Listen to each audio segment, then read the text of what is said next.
Yesus mengajarkan kalau kita harus setia dalam perkara yang kecil supaya kita bisa dipercayakan perkara yang besar. Nah, Daud dalam kesehariannya sebelum ia bertemu dengan Nabi Samuel, Daud adalah orang yang terbiasa melakukan perkara-perkara yang kecil, perkara-perkara yang sepele. Bisa dilihat dari tugas yang diberikan oleh ayahnya hanya untuk menggembalakan kambing domba yang cuma 2 atau 3 ekor. Sebenarnya itu adalah hal yang sangat merendahkan Daud. Kenapa?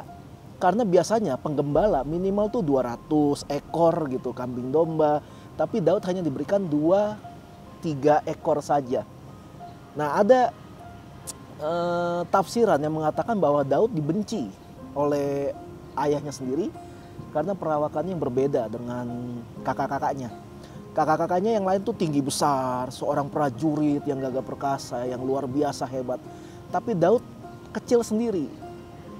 Nah, nggak pernah ditulis kecilnya seberapa kecil, tapi beberapa penafsir mengatakan Daud adalah anak yang tidak diinginkan oleh orang tuanya, oleh Isai.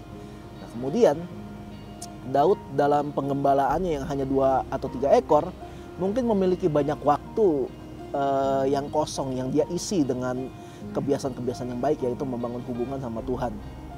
Dan akhirnya dia menulis banyak mazmur, lalu sempat menolong kambing dombanya yang hanya 2-3 ekor dari terkaman singa dan beruang. Nah, lalu suatu hari Daud setelah bertemu dengan Samuel, ada satu kejadian di mana ayahnya menyuruh Daud untuk membawakan makanan kepada kakak-kakaknya yang sedang di medan perang.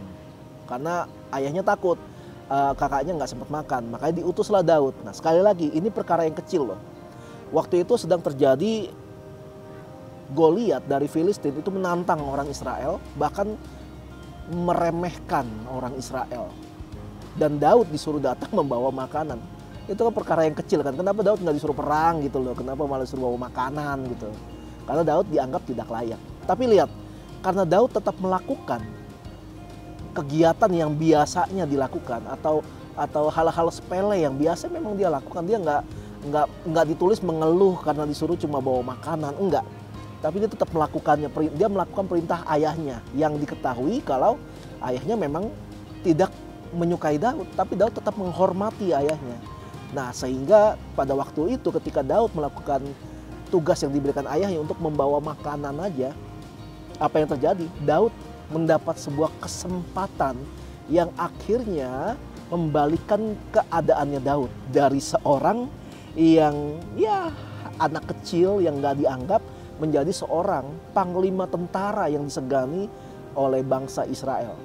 Kesempatan itu adalah Daud mendapat kesempatan untuk menghadapi Goliat, dan kita tahu akhirnya Daud berhasil mengalahkan Goliat hanya menggunakan ali-ali, menggunakan batu kali yang dilempar lalu kena tepat di tengah-tengah dahi dari Goliat, kemudian jatuh dan akhirnya Daud memenggal Goliat.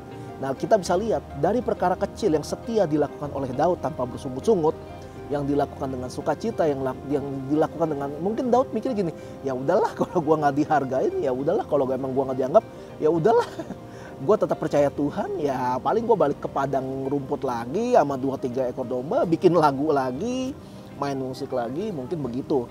Tapi lihat akibat dari Daud melakukan kegiatan-kegiatan sepelenya dengan seperti biasanya, tapi dia hidup dengan berpegang pada janji Tuhan, berpegang pada penyertaan Tuhan ya. Walaupun kita kalau lihat Mazmur Daud tuh ada satu Mazmur yang cukup bisa bikin hati kayak terenyuh gitu loh. Dia menulis dalam Mazmur 23 bilang gini, sekalipun aku dalam lembah kekelaman, aku tidak takut bahaya sebab engkau menyertaiku. Gadamu dan tongkatmu itulah yang menghibur aku.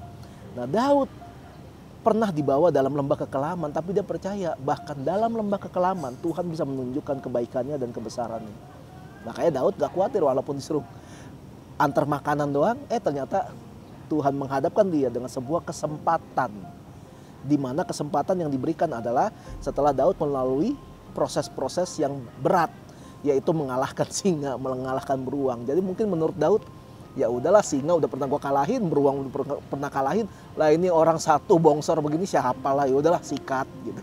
Akhirnya Daud bertemu dengan kesempatan setelah melalui banyak ujian-ujian dan latihan-latihan di padang rumput bersama dengan kambing dombanya.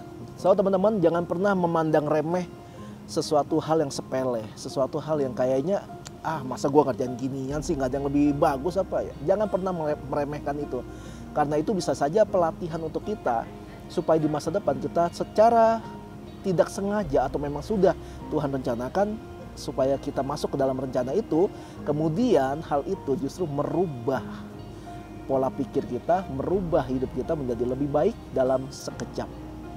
God bless.